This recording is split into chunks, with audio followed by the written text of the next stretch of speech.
Good morning friends. Welcome back to my channel पैसे की बात। फ्रेंड्स, आज हम जो स्टॉक डिस्कस करने वाले हैं उस स्टॉक का नाम है स्टर्लिंग टूल्स।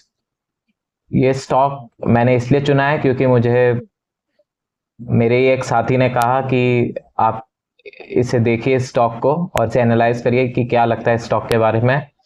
स्टॉक के बारे में एक इंटरेस्टिंग बात यह है कि ये स्टॉक 350 का हाई 350 से सीधे 700 750 तक गया था और अभी फिर वापस 350 के अराउंड ही आ गया है। तो ऐसा क्या हुआ इस स्टॉक में कि ये स्टॉक इतना गिरा और पहले क्यों इतना चढ़ा था। तो आइए शुरू करते हैं मेरे साथ इस स्टॉक पे चर्चा इन पैसे की बात। देखिए, स्टर्लिंग टूल्स का बिजनेस क्या है, पहले बिजनेस मॉडल समझ लेते हैं।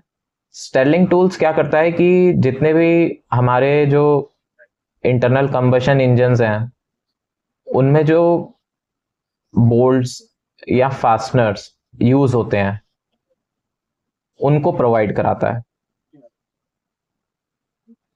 इससे उनका, अगर इस फाइनेंशियल में देखा जाए तो 67% रेवेन्यू आया है और जो बाकी का 33% रेवेन्यू है वो इनकी एक सब्सिडरी है जिसका अगर मैं नाम देखूं तो है वो स्टर्लिंग जीटेक ई मोबिलिटी। वहां से इनका रेस्ट 33% रेवेन्यू आया है। ये कंपनी क्या करती है, ये कंपनी ईवी के बिजनेस में है और उनको जो मोटर कंट्रोल यूनिट्स बना के देती है, बेसिकली जो ब्रेन होता है ईवी का, एक किसी भी ईवी व्हीकल का, उसको ये मैन्युफैक्चर करती है। तो वहां से इनका 33% रेवेन्यू आया है। तो अभी तक मेरे को दो बातें समझ में आई कि ये जो कंपनी है ये दो डिविजन्स में लगी हुई है। एक ये फास्टनर्स बोल्ट्स इंजन के बनाती है और दूसरी तरफ ये ई व्हीकल्स जो हैं उनके लिए एमसीयूज जिसे कहते हैं मोटर कंट्रोल यूनिट्स बनाती है। तो ये अभी तक मुझे समझ में आया इसमें। इसके बाद हम आ जाते हैं कि कंपनी का जो पूरे फाइनेंशियल 25 का रिजल्ट है वो कैसा रहा। अगर आप इनकी इनकम देखेंगे तो वो 11% ईयर ऑन ईयर बढ़ी है और जो एबिटा मार्जिन है वो 12.8% रहा है पूरे साल का और जो पैट मार्जिन है वो 5% रहा।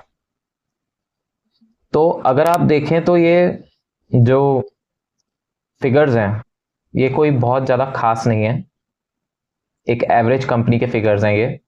और ये ऐसे क्यों हैं, क्योंकि जो इनकी मैनेजमेंट की कमेंट्री मैंने देखी है तो उसमें ये कह रहे हैं कि इस साल ईवी का जो बिजनेस था वो कुछ ज़्यादा खास था नहीं और पैसेंजर व्हीकल्स का भी जो सेल था वो भी कुछ खास नहीं था। और क्योंकि ये ऑटोमोबाइल सेक्टर में ही डील करती है कंपनी तो उसके ही फिगर्स इसमें रेवेन्यू में रिफ्लेक्ट हुए हैं।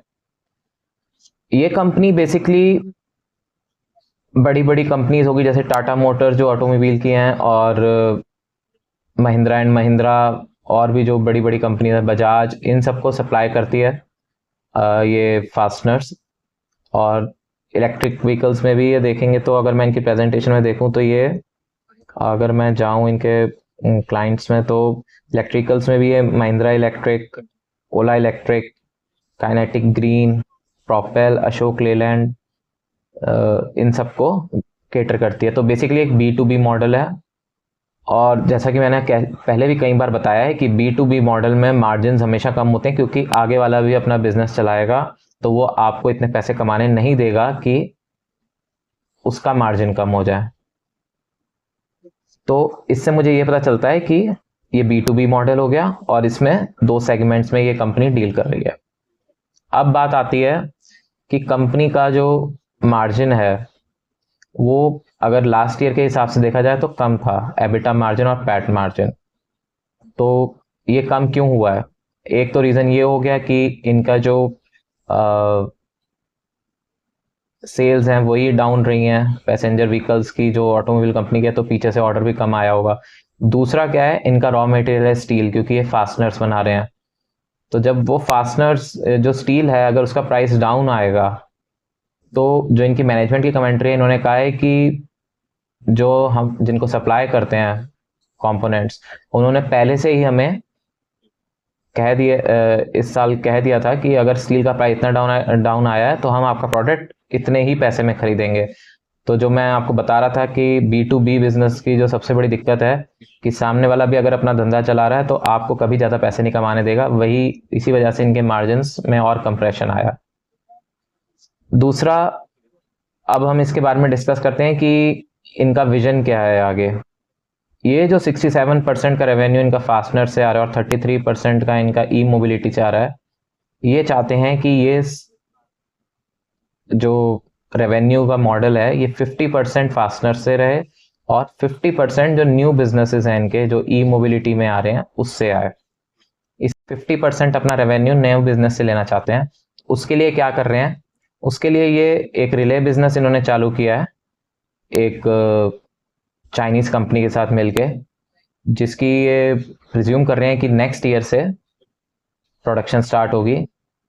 इसके अलावा रेयर अर्थ एलिमेंट्स जो होते हैं जो कि ऑटोमोबाइल सेक्टर की जो मोटर्स होती हैं ईवी की उसमें यूज़ होते हैं, अभी चाइना के पास उसका सबसे ज़्यादा कंट्रोल है। तो अगर चाइना सप्लाई रोकता है तो ऑटोमोबाइल की कंपनीज को बहुत इफेक्ट पड़ता है। इसके लिए ये रेयर अर्थ फ्री मैग्नेट्स जो कि यूज़ हो सके ईवी में उसके लिए कोलैबोरेशन कर रहे हैं एक यूके की कंपनी के साथ।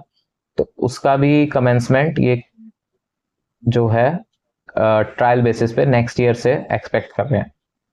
तीसरा, ये एक मैग्नेटिक्स जो है हुंडई की जो कंपनी है उसके लिए बनाने के लिए कोरियन कंपनी के साथ इन्होंने टाई अप किया है। तो उसका भी जो अभी नेगोशिएशन स्टेज पे है, तो उसका भी जो रेवेन्यू या जो मॉडल जो तैयार होगा जो प्रोडक्शन है वो भी नेक्स्ट फाइनेंशियल ईयर में एक्सपेक्टेड है। कंपनी की कमेंट्री कह रही है कि अगले 2 साल हमारे लिए टफ रहेंगे क्योंकि हम न्यू प्रोडक्ट्स लॉन्च कर रहे हैं, वो ट्रायल में जाएंगे और उसके बाद ही वो कस्टमर हमें फाइनल उसका ऑर्डर देगा। तो कंपनी की कमेंट्री यही है कि फाइनेंशियल 26 और 27 हमारे लिए टफ रहेगा। ये एक बात हो गई।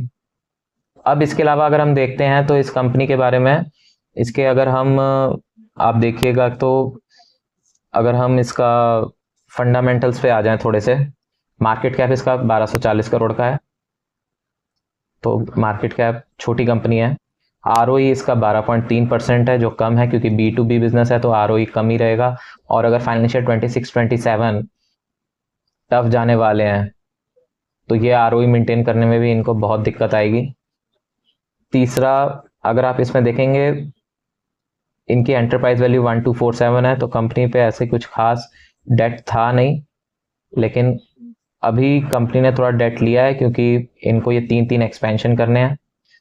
तो उस वजह से इनका इस साल का भी मार्जिन्स में प्रेशर आया है और आगे भी प्रेशर रह सकता है एबिटा मार्जिन्स पे और पैट मार्जिन पे।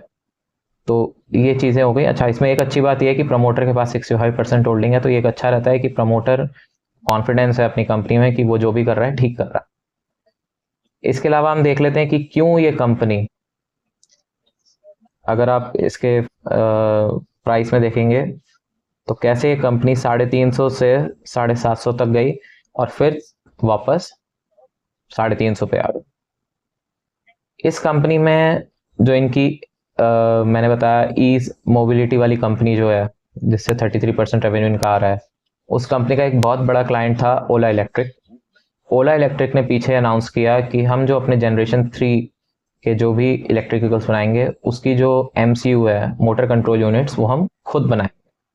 और वो जो मोटर कंट्रोल यूनिट्स थी वो इनके टोटल रेवेन्यू का, जो ये कंपनी करती थी काम, जो इनकी ई मोबिलिटी वाली कंपनी, उसका 70% रेवेन्यू वहां से आ रहा था। तो एकाएक इस कंपनी का 70% जो रेवेन्यू है सब्सिडरी का वो गायब हो गया। इनकी कमेंट्री कह रही है कि हम और नए क्लाइंट्स ढूंढेंगे, हम डाइवर्सिफाई करेंगे, बट जब तक कोई भी चीज़ पेपर पे क्लियर नहीं होती है तब तक मार्केट उसको फैक्टर इन नहीं करता है। हाँ, जो राइट ऑफ हो गया, जैसे ओला वालों ने कह दिया कि भैया हमें नहीं चाहिए तुम्हारी अब MCU यूनिट्स, तो वो जरूर भाव गिरा के उसने 750 का 350 पे ले आया। तो अगले 2 साल कंपनी के लिए बहुत टफ रहने वाले हैं as per the commentary of the management. But ये भी कह रहे हैं कि उसके 2 साल के बाद इनको सीधा रेवेन्यू ग्रोथ मिलेगा और उससे इनकी प्रॉफिटेबिलिटी बहुत बढ़ेगी। तो इसको कांस्टेंट बेसिस पे वॉच करना चाहिए इस कंपनी को कि क्या कर रही है कंपनी, क्योंकि वादे आज कर दिए जाएंगे, पूरे 2 साल बाद हो ना हो प्रमोटर अपना स्टेक 65 से 35 कर दे, क्या पता, कुछ कहा नहीं सकते। तो जब तक क्लैरिटी नहीं है स्टॉक ऐसे ही रहेगा, 10-12% हो सकता है ऊपर चला जाए, बट नए मल्टीपल्स में पैसा देना मुश्किल रहेगा इसको। आई होप आपको मेरा वीडियो पसंद आया होगा। अगर पसंद आया है तो प्लीज़ इसे लाइक शेयर और सब्सक्राइब करें। धन्यवाद।